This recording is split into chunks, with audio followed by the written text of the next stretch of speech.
Yo tout le monde, c'est Ndrim et aujourd'hui j'espère que vous allez bien. Moi ça va un peu parce que on va regarder deux vidéos de deux youtubeurs. Thread horreur. Une vidéo de Noah. Vous devez peut-être connaître ce youtubeur, Noah, non? Soit Noah, c'est un youtubeur thread horreur, carrément thread horreur, rien d'autre. Et Squeezie, la toute dernière vidéo, enfin la toute nouvelle vidéo de Squeezie de il y a 2-3 jours comme ça, je crois. Soit on va se mettre en horreur. Bon, je me remplis d'abord mon verre.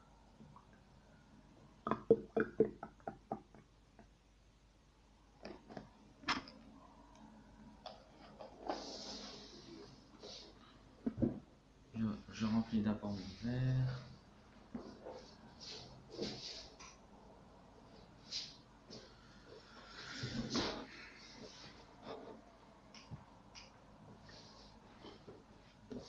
Et c'est parti. Alors si tu as tes petits popcorn préparés, bien sûr, tu n'oublies pas de m'ajouter sur Instagram, parce que très souvent sur Insta, je poste des petits extraits de ces petits cartons. Et bien évidemment, tu rejoins la Team Noah en t'abonnant à ma chaîne YouTube. Si tu kiffes le concept, et je sais que tu le kiffes. C'est parti. Bienvenue dans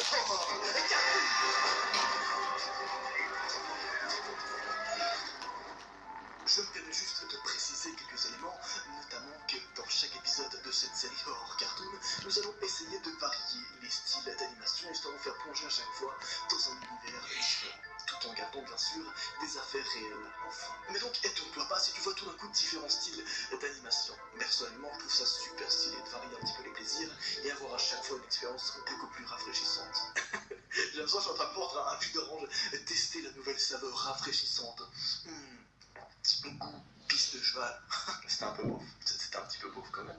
Sur une affaire sérieuse, Nora, tu rigoles pas avec les morts. Pardon, je continue. La silhouette à l'extérieur rigola et attendit que je sorte. Il courut vers la porte d'entrée et ici commit une erreur. En attendant devant, mon père s'en allait travailler. Alors, il ouvrit la porte et lui cria de dégager de sa propriété, sinon il appellerait la police. Je courus vers mon père, il lui raconta qu'il avait été devant ma chambre et qu'il m'avait espionné. Alors mon père décide d'appeler la police. À ce moment-là, il réalise donc qu'il ne voulait pas me faire peur et qu'il voulait absolument pas que je me fasse tuer. Il me dit donc qu'il installerait également des caméras de sécurité. Et c'est bien sûr ce que le père de cette famille a fait. Il a installé littéralement 5 caméras de sécurité dans sa putain de maison. La seule raison de pourquoi je n'ai pas crié lorsqu'il était devant ma fenêtre de ma chambre était parce que je pensais qu'il s'agissait d'un de mes amis qui voulait étudier avec moi. Mais je me suis dit, à quel moment un de mes amis voudrait venir étudier à 5h du matin? Et bien sûr, aucun de mes amis n'était aussi grand. Mais la nouvelle nuit tombe.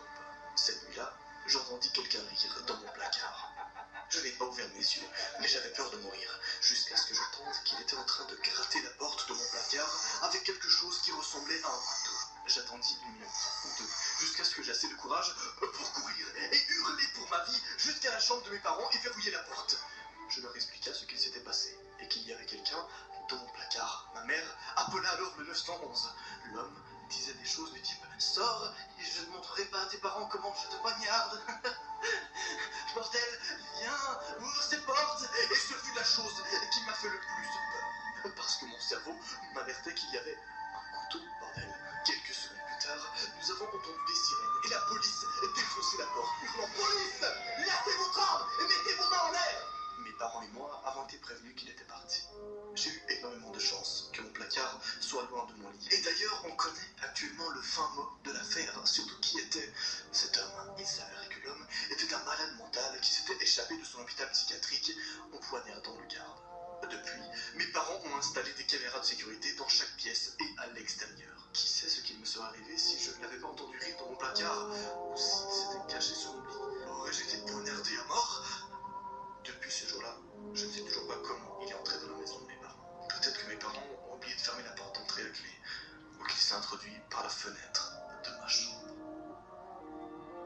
Ouais, Cette première affaire est plutôt hardcore, mais c'est absolument rien comparé à celle qui va arriver maintenant. D'ailleurs, oui, je précise que chaque affaire a été sélectionnée selon des mécaniques différentes. C'est-à-dire qu'à chaque fois, vous aurez des espèces de mécanismes spéciaux dans chaque affaire. Ici, c'était des caméras de surveillance qui ont été placées et un espèce de personnes cachées chez une maison. Dans la deuxième affaire, vous allez voir qu'il s'agit d'un mécanisme totalement différent et aussi beaucoup trop passionnant.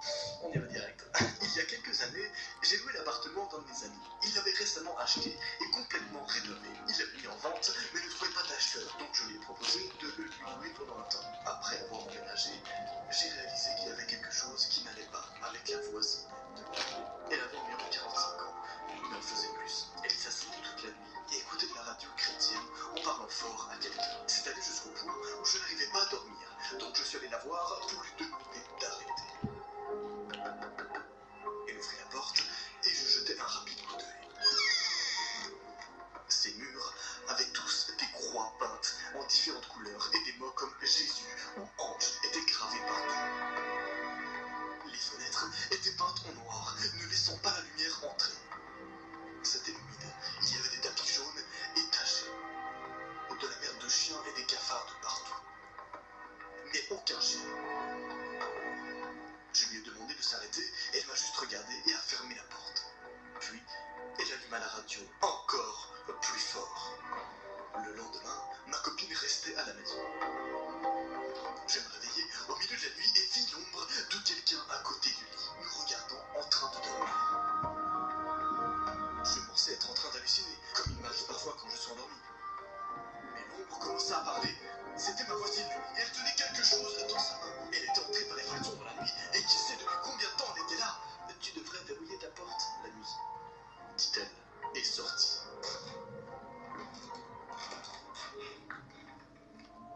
Le lendemain matin, j'entendis quelqu'un faire des bruits bizarres sous la fenêtre de ma chambre.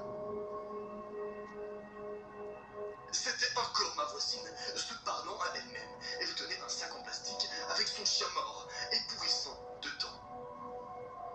Il faisait si chaud ce jour-là que je pouvais sentir l'odeur de la mort à travers le sac. À ce moment, j'avais si peur que je me rendis compte qu'elle était forcément folle. Je montai les escaliers et toquai à la porte d'une autre personne pour lui demander qu'est-ce que c'était ce bordel. L'homme était aussi effrayé que moi. On apprendra d'ailleurs plus tard quelques éléments encore plus étranges. Apparemment, elle était entrée par effraction dans son appartement un après-midi pendant qu'il regardait la télé avec son enfant. Il se leva du canapé pour aller chercher un encas et tomba directement sur elle, le fixant, tenant une perceuse électrique. À ce moment-là, je me chiais littéralement dessus. J'appelais la police, mais ils savaient déjà tout sur elle. C'était une violente schizophrène, et elle n'avait pas pris ses médicaments. Mais il ne pouvait pas la forcer ou entrer dans son appartement, car il n'en avait pas la permission. La seule chose qu'il pouvait faire, c'était la choper lorsqu'elle était dehors. Les 2 jours suivants, je restais à attendre qu'elle sorte acheter ses cigarettes. Quand je l'entendis partir à 2h du matin traverser la rue pour aller au 7-Eleven, j'appelais la police. Ils ont alors débarqué en moins de 2 minutes avec 3 voitures et un van spécial. Ils la maîtrisèrent et la jetèrent dans la vanne pour la conduire à l'institution Sun. Et en moins d'1 minute, ce fut comme si elle n'avait jamais été là. Je ne l'ai plus jamais revue. Mais je fais toujours des cauchemars d'elle, me regardant pendant mon sommeil. Et attention, mesdames et messieurs, ça monte encore en intensité avec une 3e affaire réelle. Je t'avoue que j'ai un petit coup de cœur d'ailleurs pour cette animation, déjà parce que le style est ultra spécial. Et franchement, je kiffe. Peut-être tu vas kiffer, peut-être pas. D'ailleurs, dis-le moi en commentaire et dites-moi laquelle est-ce que vous avez préférée. Ça m'aide beaucoup pour les prochaines. Et bien sûr, si à ce moment-là tu te chies littéralement dessus, tu peux totalement partager cette vidéo à ton meilleur pote, histoire que lui aussi se chie dessus, ou à ta meilleure pote, tu fais ce que tu veux. Retour à quand j'avais 21 ans. J'étais un membre des forces de l'ordre. Vous savez, ces hommes qui se confrontent à des situations dangereuses avec des couteaux et des pistolets. J'avais d'ailleurs un second ou un collègue dans mon équipe qui travaillait à mes côtés. Il s'appelait Calum et c'était mon meilleur ami. Nous sortions souvent après le travail. Il faisait d'ailleurs tout le temps des blagues, même quand nous étions sur une affaire très stressante. Ce jour-là, nous étions sur une affaire où un homme était en possession d'armes. Calum avait l'air très avide et sauta hors du van avant l'arrêt.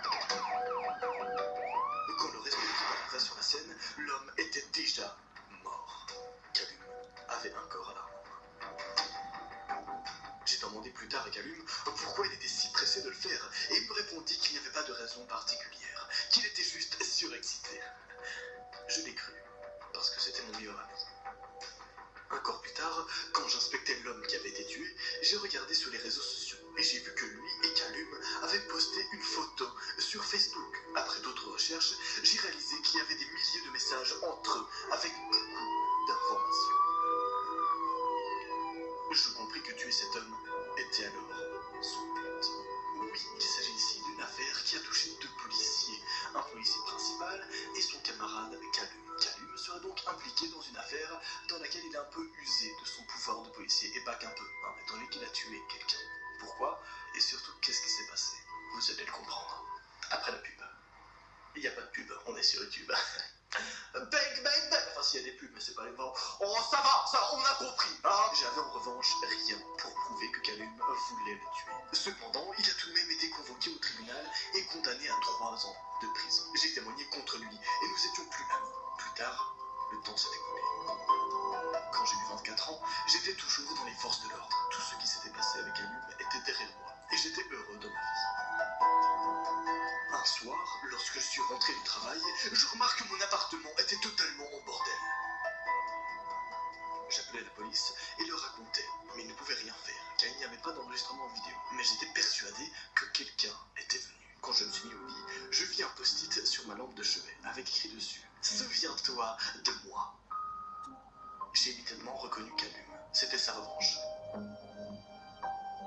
Le lendemain, j'allais au parking quand je vis que le pare-brise de ma voiture était fracturé. Quelque temps après, je le vis près de mon appartement. Je lui courus après, mais il m'ignora et s'enfuit. J'ai essayé de l'appeler sur son ancien numéro, mais il n'était plus en service. Puis, une enveloppe a été envoyée chez moi. Elle contenait une centaine de photos de moi à la maison, au travail, et même avec ma copine, en boîte ou au restaurant. Elles étaient toutes récentes. Il y avait aussi une photo de Callum et moi, avec écrit derrière « T'es mort ». Holy shit. La police se rendit à son adresse, mais il n'y avait personne. En fait, tous ces sacs étaient faits. Je savais qu'il était quelque part non loin de là. Un jour, j'étais en voiture et une voiture me suivait de près. C'était mon homme, mais j'avais une priorité. La radio signala un homme dans un bus avec un couteau qui avait poignardé quelqu'un. Quand je suis arrivé au bus, il était déjà appréhendé et les autres unités étaient là. Puis, quand j'étais sur le point de partir, j'ai entendu un bang et le chauffeur s'effondra. Il avait été touché par un homme qui portait un pull noir. Il s'enfuit immédiatement. Je suis sorti du bus et pris mon MP5 SFN, qui était une arme lourde. Je courus après le suspect et la radio m'autorisa à le tuer. Il tournait à gauche et je réalisais qu'au lieu de mon sous-vêtement, je pouvais monter en haut d'un building et le viser directement. Quand j'arrivais en haut, je changeais mon arme en mode sniper. Je vis alors cet homme avec un pull noir. Je tirais et il s'effondra. J'avais tué Callum. C'était bien celui qui me suivait en voiture et qui avait tiré sur le bus. Il était mort. Je me sentais triste. Le chauffeur du bus avait survécu et j'ai été promu. Aujourd'hui, je travaille toujours au sein des forces de l'ordre.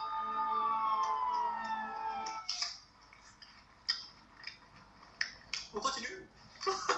Celle-ci, je la kiffe pas mal, parce qu'à tout moment elle peut t'arriver. Tu sais, c'est ce genre de truc et qui concerne une jeune fille qui rentre de l'école, tu vois, qui a plus ou moins le même âge que toi. Déjà, ok, déjà, les gars, la première histoire, ça peut nous arriver aussi. Bon, pas moi, parce que je vis dans une maison, mais ma chambre est là-haut, alors un monsieur ne peut pas venir. Parce que déjà, il n'y a pas de truc pour qu'il tienne à ses pieds. La deuxième histoire, ça peut pas m'arriver parce que je ne vivrai jamais dans un appartement, mais dans une maison, je préfère parce que j'ai pas envie d'avoir des voisins louches comme mec. Bon, il peut y avoir des voisins louches, mais à côté en maison aussi, mais au moins on n'entend pas la musique là-bas. Ok? La troisième histoire aussi, ça pourrait peut-être nous arriver. Moi, ça pourrait m'arriver si je suis policier. Hamza aussi, il me trahit. Et puis voilà, je dois le mettre en prison 3 ans. Et puis, il veut me tuer moi, mais c'est moi qui le tue. Je pleurais comme jamais. Là, la quatrième histoire, ce serait sur une fille de 16 ans. Ou je sais pas quel âge. Mais j'aimerais pas que ça arrive à ma copine. Ouais, ça peut totalement t'arriver. Est-ce que c'est pas cool, totalement? Est-ce que je m'en bats les couilles? Absolument. Putain, je me suis craché de la pomme dessus. Pas cool. Merde, j'ai fait tomber ma pomme. Pas cool, de 2.0. Ok, je ferme ma gueule. Et voici la dernière affaire. Tout a commencé le mois dernier. Je rentrais de l'école seul. C'était un jour normal où rien ne sortait de l'ordinaire. Au moment de partir, je vis un homme qui avait la cinquantaine. Il portait une veste noire et un vieux short de basket moche. Il avait l'air vraiment bizarre. Au bout de quelques minutes, j'arrivais enfin chez lui. J'écoutais de la musique tout au long du chemin et je n'avais pas réalisé que l'homme m'avait suivi. J'essayais de rester calme. Il me regardait même à travers la fenêtre de ma chambre en tenant une caméra. Mais j'essayais de rester calme. Pendant que je verrouillais la porte, je regardais à travers la fenêtre et l'homme était toujours là, tenant sa caméra et souriant. Je la racontais à ma mère et elle appela la police, mais ils ne trouvaient rien. Ils me demandèrent de le décrire à un portrayeur pour qu'il puisse avoir son visage. Mais rien. Ça n'a servi à rien. Quelques jours vont donc s'écouler. Puis vient un mercredi. Je finissais un cours privé de guitare à la maison de ma professeure quand quelque chose attira mon attention. C'était une photo d'elle et de son mari. À ce moment, je réalisais que mon harceleur était en fait son mari. Je pris mon sac en m'excusant et partis. Elle était choquée quand je me mis à courir.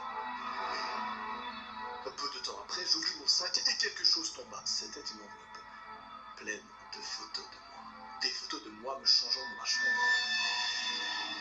J'ai immédiatement appelé ma mère pour lui raconter ce qui s'était passé en pleurant. Elle appela la police et quelques minutes plus tard, ils arrivèrent.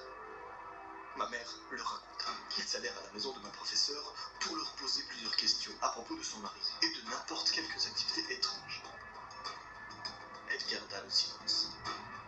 Après avoir fouillé la maison, ils trouvèrent des photos de plusieurs autres filles. Et putain, après l'avoir arrêté, ils découvrirent qu'il avait une longue histoire avec des viols et des putains d'agressions sexuelles. Aujourd'hui, il est en prison. Mais vous savez quoi, j'ai vraiment peur que quelqu'un aille encore plus loin. Did you love it, boy? I think yeah. Ça veut dire, est-ce que tu as aimé? Je pense que oui. Enfin, après, mon accent anglais est un peu claqué au sol, du coup, tu... Évidemment, je vous montrerai d'autres petits extraits de cartoons directement sur mon Insta, donc ajoute-moi. Et abonne-toi à cette chaîne YouTube si tu kiffes rigoler un bon coup et surtout te chier dessus. De manière stylée, hein, il faut le dire quand même. Désolé d'avance de t'accompagner dans tes pires cauchemars. Allez, salut! Putain, les gars, la quatrième histoire. Oh, j'ai pas envie que ça arrive à ma copine. Bon, j'en ai pas, mais j'espère que. Bon, ok, j'ai un coup de cœur pour une fille, mais j'ai pas envie que ça lui arrive parce que sinon, fou, je vais avoir peur pour elle. Bon, déjà, bon, maintenant, Nous nous retrouvons thread aujourd'hui pour cette d'horreur fameuse de vidéo Squeezie. thread horreur à plusieurs. Comment allez-vous? Pour l'instant, ça va. Aujourd'hui, c'est pas moi qui vais raconter des histoires, et c'est pas des témoignages que j'ai vus sur internet, c'est des histoires que vous avez vécues. Alice, Clara et Sophia ont vécu plusieurs trucs dans leur vie creepy. Ils vont raconter le truc le plus creepy. Pas vous avez vécu le truc le plus creepy? Ouais. Ouais, proche, ouais. Ah, t'as vécu plusieurs trucs creepy, c'est horrible. Et toi? Moi, c'est le seul. C'est l'unique. C'est l'unique. Je ne connais pas les histoires. J'ai entendu parler à une époque de cette Alice, mais j'ai hâte de la découvrir en détail. On tente aujourd'hui, j'avais envie de faire évoluer le format, qu'on teste avec des invités. Et surtout, je suis content parce que pour une fois, après avoir entendu l'histoire, je vais pouvoir poser des questions, réagir et Ouais, je vais être spectateur là pour une fois. voilà, exactement. Et ce que je ne peux pas faire habituellement, je peux pas poser des questions aux personnes puisque c'est des trucs qu'ils ont postés il y a 2 ou 3 ans sur Reddit. Là, croyez-moi, vous allez vous manger un tas de questions tous les trois. Allez, Moi aussi, je vais poser des questions. Tu es la première, c'est parti pour l'histoire. Et Une vraie histoire qu'elle a vécue. Et attendez, pour rassurer les gens, on lève la main solennellement et on dit je ne dirai que des choses vraies que j'ai vécues. Que j'ai vécu. Oui, voilà, très bien, ça compte. C'est parti. Ok, il y a un an, l'été, c'était la canicule. J'étais allée faire un barbecue en banlieue. Du coup, je suis rentrée tard, relativement tard chez moi, vers 2h du matin. Je vivais avec ma coloc Pauline, qui m'avait pas vu rentrer. 1 heure plus tard, 4h du matin, il y a Pauline qui me toque à la porte et qui me réveille avec une phrase incroyable qui me dit il y a un homme dans la maison. Juste ça. Quand on te réveille à 4 heures comme ça, t'es pas lucide, tu comprends pas, t'es dans les vapes, tu comprends pas du tout ce qui se passe. Et moi, je pensais qu'elle me faisait une blague un peu en mode il y a un homme dans la maison, en mode c'est qui l'homme dans la maison, ou je sais pas, je pensais qu'elle parlait de son mec. Je comprends pas du tout de quoi elle me parle. Et je lui dis mais non, il y a personne. Elle me dit mais si, là, il y a un homme dans la maison à côté de moi. Et en fait, en gros, moi dans Pause. Désolé, je peux pas réagir. Non, mais c'était la règle. Et elle me dit mais tu l'entends pas, tu le vois pas, il est à côté de moi. Elle commence à devenir folle en mode mais dis-moi que tu vois l'homme qui est là devant ma tête, tu vois. Et là, effectivement, j'entends un mec qui parle un parfait anglais. Donc je sais que déjà ce mec, je pensais que c'était le mec de Pauline, il n'y avait que lui qui pouvait être là, et je sais qu'il ne parle pas du tout anglais. Je comprends pas, tu vois. Et tellement décontracté, le mec dit juste Guys, I'm just looking for the keys to get out.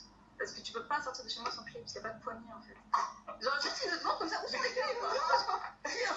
Où sont tes clés, j'aimerais sortir. Donc le mec prend les clés, il sort comme ça, il descend, mais vraiment, dimanche quoi. Et du coup, je crie à Pauline, mais poursuis-le, parce que moi j'étais pas habillée, je pouvais pas me lever là comme ça, j'allais prendre trop de temps. Je lui dis, mais poursuis-le, genre demande-lui qui c'est. Et c'était quand même assez drôle parce que j'entendais Pauline en mode quoi, genre dans les escaliers. Et juste, le mec se retourne, très décontracté, lui sourit et lui dit, don't worry. Juste ça. Et ce mec, C'est ni un pote à toi, c'est rien. ni un pote à elle, et il est dans l'appart Ouais, en c'est- pleine nuit et il vous dit c'est- non mais juste les clés, je vais m'en aller. Voilà, je cherche juste à sortir. Et donc en gros, la deuxième segment, donc Pauline remonte les escaliers et je suis en mode, qu'est-ce qui vient de se passer, comment il est rentré. Et elle me dit par la fenêtre. Il faut savoir que j'habitais au 2e étage et c'est vraiment très très haut et c'est un pro, tu vois, c'est un peu un ninja. Je sais Peut-être pas la première fois qu'il fait ça quoi. Bah complètement. En gros, elle pensait que c'était moi qui était rentré un peu bourré ou je sais pas quoi et on se fait vraiment fréquemment des blagues. Et du coup, élément important, pour rire, elle dit hi bitch, en pensant que c'est moi. Elle ouvre la porte en disant hi bitch et là elle tombe sur un mec de dos. Là il commence à répondre en anglais parce qu'il a cru qu'elle était anglaise parce qu'elle a dit hi bitch. Il y a eu un. C'est accroché à une branche. Et le mec, au début, il lui dit I'm looking for a place to sleep. Après, il lui dit I'm just trying to get out. Encore. Il lui dit des trucs contradictoires et elle continue de lui dire mais t'es qui et il répond pas. Là où on a eu de la chance, c'est qu'il avait pas tout à fait le profil du mec qui te faisait flipper dans le sens où il avait notre âge en fait. Et Propre sur lui et tout, bien. Bien habillé. Ah bon? Genre, un peu stylé. Ça c'est. Non mais ça c'est c'est. un ami de drogue. Drogue, direct. Tu crois? Ta pote, elle a cru au début que c'était un pote à toi peut-être. C'est ça. Mais c'était ok, elle est rentrée avec un mec. Du coup, moi, premier réflexe, genre j'appelle les flics et au bout de 2 secondes, je vois en fait la lumière bleue genre à ma fenêtre. Mais ils sont déjà là. Trop bizarre, comment ça se fait qu'ils sont déjà là, il s'est passé 30 secondes quoi. Et je vois qu'ils ont attrapé le mec et qu'il y a déjà une voiture, il y a déjà des gens rassemblés en bas et tout. Très efficace quand même. C'est mieux que tout ce que j'ai lu. Attends, sur Reddit. Et en gros, on descend, il y a une entreprise de vigile, très pratique. Et en gros, le vigile raconte qu'il a vu le mec en fait monter chez nous et que du coup, il l'a cramé direct et qu'il lui a dit descends, etc. Le truc important dans cette histoire à comprendre, c'est que quand le mec est arrivé chez nous, il s'était déjà fait cramer. Et c'est pour ça qu'il voulait sortir. C'est qu'en fait, tu vois, il devait être à ça de la fenêtre, il était comme ça en mode trop pas, je vais chez ma cousine. Et c'était le meilleur moyen de s'enfuir, c'était de Bah, rentrer et de sortir par chez voilà, et en fait, le truc, c'est qu'est-ce qui se serait passé si il il n'avait n'avait pas pas été été vu. vu. Ah, c'est Wow. la question qui revient dans toutes les Et putains voilà, c'est c'est horrible. ouais. Bon, d'expérience, moi qui ai lu et les gens qui ont écouté beaucoup d'histoires comme ça, soit ils venaient pour te mater dormir, ce qui est zarbe, hein, mais c'est une vraie passion chez Ouais. des gens, soit ils venaient pour faire des choses horribles, donc Bah, ils ne pas parler. J'ai un petit détail, si tu veux, niveau profiling de comment ce mec était. Ok. Du coup, on a eu accès à son sac à dos pour vérifier qu'il avait rien volé, si tu veux. Et genre, c'est con, mais dans son sac à dos, c'était tellement bien rangé.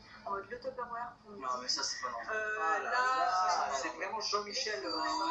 les fours, c'est pour ça aussi que les flics d'ailleurs nous disaient il n'a pas le profil, il n'a pas le profil. Ils ont eu du mal à penser vraiment que ce mec pouvait être. À comprendre que mauvais. ses intentions étaient Oui, pas. eux ils croyaient vraiment ces espèces de tissus de mensonges. Alors pour nous c'était évident que c'était justement un mec un peu double face. Ce qui est notable, c'est que dans ce que tu dis, il y a plein de points communs avec beaucoup d'autres témoignages. En fait, souvent, C'est ça qui est horrible avec les gens qui vivent des trucs comme ça. Il y a beaucoup de moments où ils sont zéro pris au sérieux par les gens censés t'aider là-dedans, censés faire ce qu'il faut, censés rappeler à l'un de l'autre pour plus jamais qu'ils refassent ça. Parce que même si vous avez rien physiquement, le préjudice moral, il est énorme. Bon.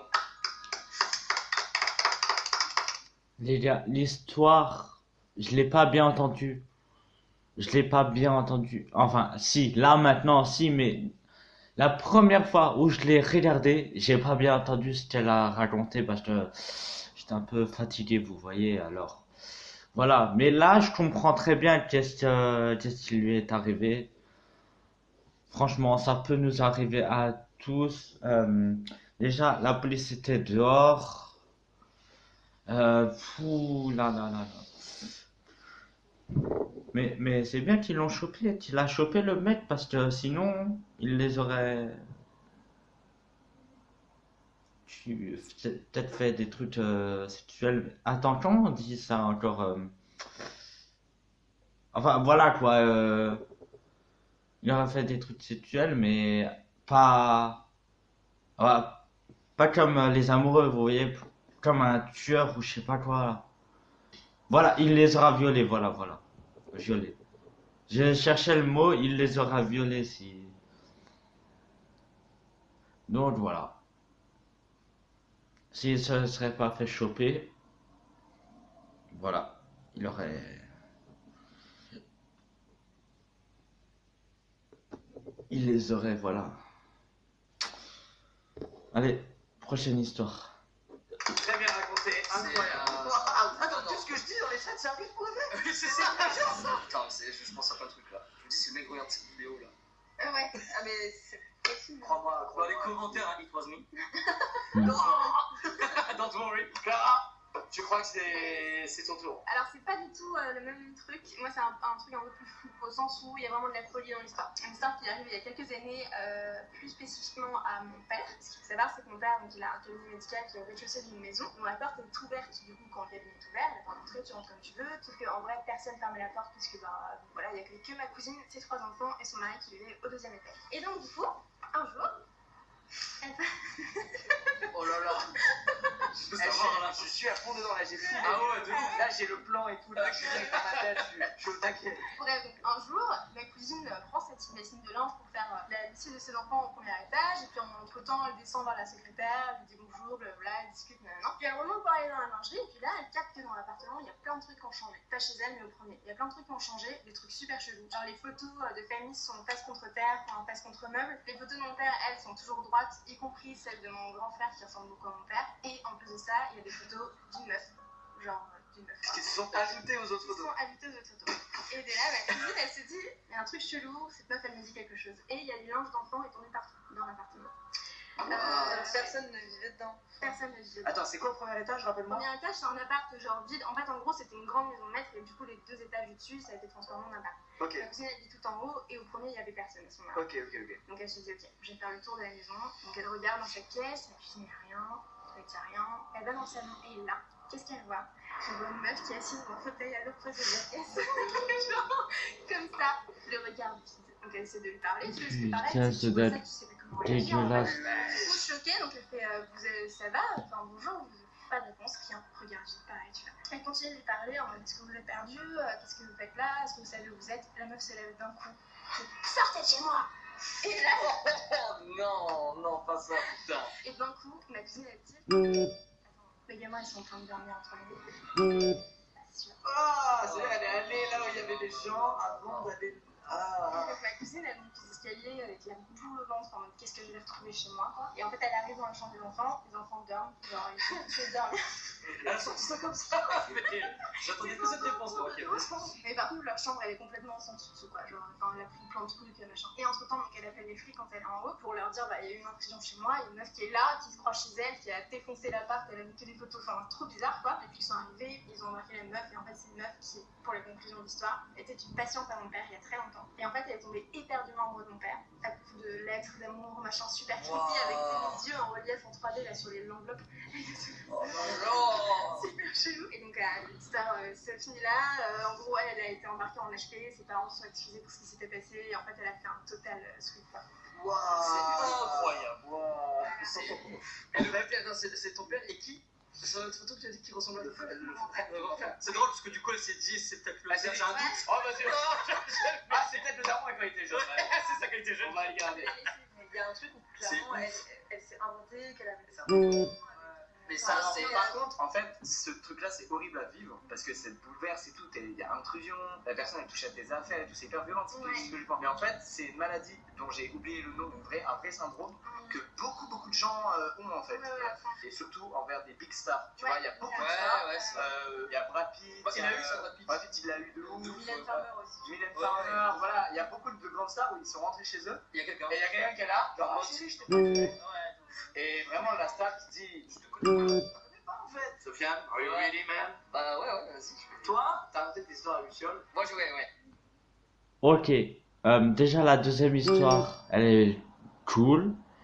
Mais ça peut nous arriver à tous. Bon, mon père n'est pas dentiste, mais ça peut nous arriver à tous. Une femme qui qui est là en train de nous demander, enfin, nous demander qu'est-ce qu'elle a demandé. J'oublie qu'est-ce qu'elle a demandé, mais voilà, ça peut arriver la même chose.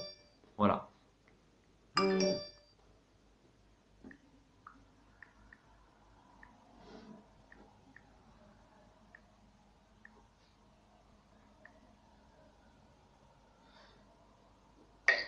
Troisième histoire. C'est pas, je sais pas si c'est Excusez, creepy, voilà. mais je pense qu'il y a un élément qui fait que tout De est sur le Sofiane. côté, en fait, tu vois. Tu peux y aller, vas-y. Bon, ça se passe en 2012, c'est Noël. On est en famille, tout, enfin bref, c'est Noël quoi. Et ma mère, elle sort une vieille boîte avec des vieilles cassettes vidéo parce que ma mère, elle a un top. Ouais, en 2012 à Noël. Elle filme tout le temps, H24. Du coup, t'as des. Du coup, j'ai masse de souvenirs, j'ai masse de trucs dedans. C'est trop bien, c'est le feu. Mais du coup, voilà, elle sort cette vieille boîte et tout, elle balance elle met des cassettes. Et là, sur l'écran, je me vois moi, 4-5 ans. Très peu de gens le savent, mais je suis né en France, mais j'ai pas vécu mes premières années en France, je les ai vécues en Namibie. C'est au-dessus de l'Afrique du Sud. Et du coup, j'ai grandi là-bas et tout. Donc, du coup, je me vois sur ces cassettes en Namibie, 4-5 ans, je cours partout, machin et tout. Il y a mes parents, il y a moi, il y a ma petite sœur, et il y a un mec qui est toujours avec nous. Il est là, il a un gros smile. Attends, c'est bizarre. Pour vous l'imaginer un petit peu, c'est un Renoir. Il s'appelle Onga. C'est un mélange entre Omar Sy et Thomas, ce mec, tu vois. Genre, très sympa. Non, mais vraiment, tu vois le mec, trop sympa, il est tout le temps là. Et il est là pas que sur une cassette, il est là sur une vingtaine de cassettes. Donc, il est là sur plusieurs mois. Tu as des souvenirs de lui? Excuse-moi. Il est là, il joue avec moi, il parle avec mon père, il mange avec nous. Et d'une cassette à une autre, il est plus là. Et je me dis, le mec, enfin le gosse de 4 ou 5 ans qui est dans l'écran, il s'en bat les couilles. Il a rien à foutre, il continue à jouer, tu vois. Mais le gars de 2012, donc le moi de 17 ans qui est devant l'écran et qui regarde des cassettes, je me dis, putain, mais c'est chelou, pourquoi il est plus là, tu vois. Bref, je mets ça dans un coin de ma tête. Et 8 mois plus tard, je suis avec mes potes et je dis à mes potes, putain, ce serait cool qu'on se barre, qu'on aille visiter un petit peu. Genre là, ça y est, on a plus l'école. Moi, je crois que j'avais commencé YouTube en plus à ce moment-là. Et je sais pas, j'avais un peu de thunes, je voulais qu'on se casse quelque part, quoi. Et du coup, la destination qu'on a choisie, c'est la Namibie. Parce que ça faisait très longtemps. Du coup, je n'étais pas retourné moi depuis. Et c'est un pays que j'avais envie de revoir. Et mes potes ont envie de le découvrir. Et en plus, il se trouve que c'est un des plus beaux pays du monde. On s'est pas dans la Namibie. On arrive là-bas dans un hôtel et tout. On est des trous du cul parce que du coup, on joue à Dofus au lieu d'aller visiter tout le pays. La classe mec, on reste un mois dans la chambre d'hôtel à jouer à Dofus. Alors que le plus beau pays. Classique dans le mec. Enfin bref, ouais, classique. Et à un moment, on se lève, un matin, on se lève, tu vois. On se dit, putain, les gars, c'est cool qu'on ait visité quoi. Un petit peu, c'est. Ouvrons les volets. On les volets au moins, tu vois. On se dit, putain, vas-y, go, on bouge quoi. Genre la meuf à l'accueil et je lui dis, voilà, on aimerait bien visiter le pays, on aimerait bien bouger, on aimerait bien faire le tour de la Namibie, de revenir à l'hôtel, comment on peut s'organiser, comment on peut faire et tout. Et la meuf, trop gentille, de toute façon en Namibie ils sont tous gentils, commence à me dire, ah vous en faites pas, putain, je connais un gars, il s'appelle Scalamp et il est trop cool et il va nous faire le tour, il est adorable, machin et tout. Sans terminer. Et là le lendemain on voit Scalamp arriver avec un vieux van, je crois qu'il y avait même un pneu crevé. Bref, et le mec il arrive, c'est un mélange entre Omar Sy et Thomas. Il a un putain de smile, et je me dis, mais toi, je te connais, toi. Je me dis, toi, je sais pas pourquoi, mais il y a un feeling. Je l'ai pas dit tout de suite, mais je me dis, il y a un truc chelou entre toi et. Bref, on fait le tour de la Namibie, le voyage dure un mois. C'est pas Un juste. mois avec ce gars. Un mois avec ce gars. Donc on a dormi dans des bidonvilles, on a dormi par terre des fois. C'était vraiment à l'arrache, mais il s'investissait tellement. Il était tellement cool, tellement gentil que j'ai kiffé ma race. Et c'est peut-être un des plus beaux voyages de ma vie. C'est cool de voyager comme ça aussi. Incroyable. Et bref, on passe tout ce temps là avec lui. Et sur le chemin du retour, il y a mes potes qui sont dans le van derrière, ils dorment. Moi, je suis devant avec lui. Et je me tourne vers lui et je lui dis, Scalamp, je crois qu'on se connaît. Enfin, tu crois pas qu'on s'est déjà vu, machin et tout. Et il me dit, bah oui, vous êtes le fils de monsieur Boudouni. Boudouni, c'est mon nom de famille. Voilà. Et là, je suis ok. Yes. Du coup, t'es au courant depuis le début. Je te connais, tu me connais et tout, tu dis rien du tout. C'est chelou, mais c'est peut-être sa façon d'être, parce qu'il parle pas beaucoup et tout, tu vois. Genre, je me dis ok. Et je lui dis, mec, c'est bizarre parce que Noël dernier, je regardais les cassettes et tout, et quand j'étais petit, je te voyais dans ma maison et tout, en Namibie, je te voyais, t'étais avec nous et tout, et d'une cassette à une autre, t'étais plus là. Et il me fait, ok. C'est tout. Oh. Et je t'explique, là-bas, en Namibie, ok, c'est en mode parle pas trop, pose pas trop de questions qui fâchent, dors, la route est longue, à l'hôtel. Et bon, j'ai fermé ma gueule, je vais me poser d'autres questions. On arrive à l'hôtel, on pose nos affaires, on lui dit au revoir, on lui fait le check et tout, on lui fait des câlins, bref. Il a été trop gentil avec nous, tu vois. Il s'en va. La meuf de l'accueil, elle me dit alors c'est bien passé avec Scalamp, machin et tout, c'était cool. Moi je dis ouais, c'était trop cool, machin. Et je lui dis mais pourquoi vous l'appelez Scalamp? Il s'appelle pas Scalamp. Et elle me dit non, il s'appelle pas Scalamp, il s'appelle Onga. Et je lui dis bah oui, je sais qu'il s'appelle Onga. Pourquoi vous l'appelez Scalamp? Et elle me dit parce que Scalamp, là-bas, en africané, ça veut dire voyou. Et je dis bah très bien, pourquoi vous l'appelez voyou? On parle quand même de Onga, on parle quand même de tomate. Elle me dit bah il a quand même tué sa femme. Ok, là Non. Là, on part sur féminicide. Mais c'est une histoire. Et en fait, c'est une histoire qui est connue là-bas. Et en gros, déjà, il faut savoir une chose, une petite parenthèse, en Namibie, le port d'armes est autorisé. Mon gars, il devait se marier. Et la veille de son mariage, il rentre chez lui, il voit sa femme sur le canapé avec un autre mec. Il avait le gun dans la poche. De colère, il a voulu buter le mec, il a buté la femme. Du coup, le fille va buter le mec. Je dis ça comme ça, je sais. Je dis avec le smile, mais c'est vraiment nerveux, d'accord? Je préfère. Déjà pas, évidemment, rien n'est drôle dans cette Non, histoire. il y a rien que C'est marrant. absolument dramatique. Et... Voilà, il se fait choper, 15 ans de tôle, il fait que 10 ans parce que c'est pas. On est en Namibie. Du coup, et moi, du coup, j'ai compris pourquoi mon gars avait disparu des cassettes.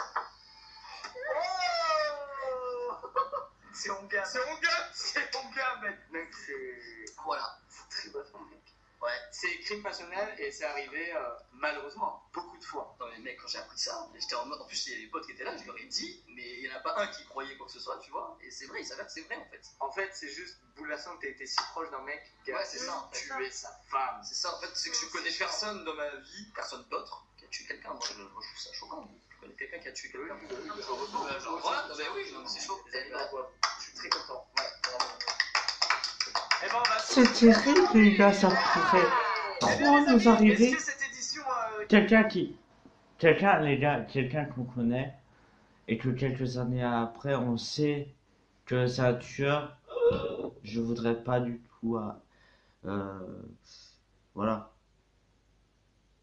J'ai pas trop envie de. Par exemple, vous voyez, là, le gars, là, le monsieur qui est dans cette maison, c'est pas mon père, c'est mon beau-père.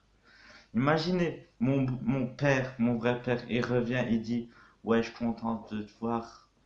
Et j'apprends avec quelqu'un qui le connaît, qu'il a déjà tué quelqu'un. Moi, je rentre à la maison direct, je dis, s'il te plaît, redépose-moi chez moi. Voilà quoi, dépose-moi chez moi. Emmène-moi chez maman, s'il te plaît. Bon, emmène-moi chez ma maman. Toi, va te faire foutre, t'es plus mon père là. Soit. Oh, j'imagine trop ça. Ça pourrait m'arriver si mon père me revoit et que je sais que c'est un tueur grâce à une personne que lui demande. Voilà. Voilà. J'ai pas envie que ça m'arrive. Mais si un jour ça m'arrive, je vous raconterai.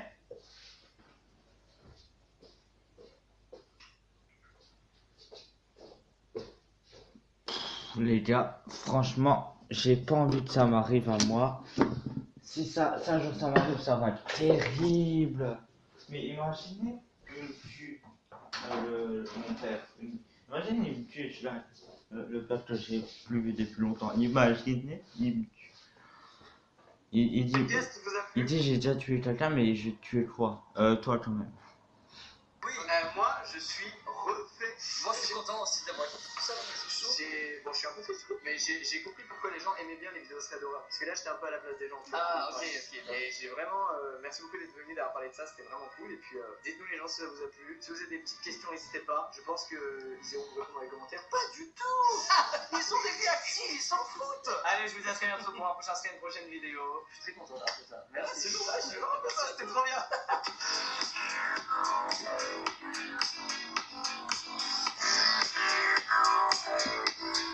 Mais je vous jure les gars, j'espère vraiment qu'il y aura une nouvelle vidéo de Squeezie parce que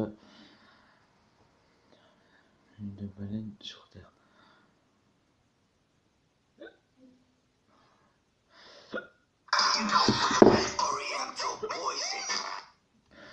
Bon, voilà, c'est la fin de cette vidéo. J'espère que ça vous a plu. Cette vidéo, je vais la poster bientôt, enfin tout à l'heure. Voilà, j'ai pas envie de la poster maintenant, j'ai la flemme. Allez, je vais peut-être regarder mes nouvelles vidéos que j'ai fait aujourd'hui. Ciao tout le monde. Peace.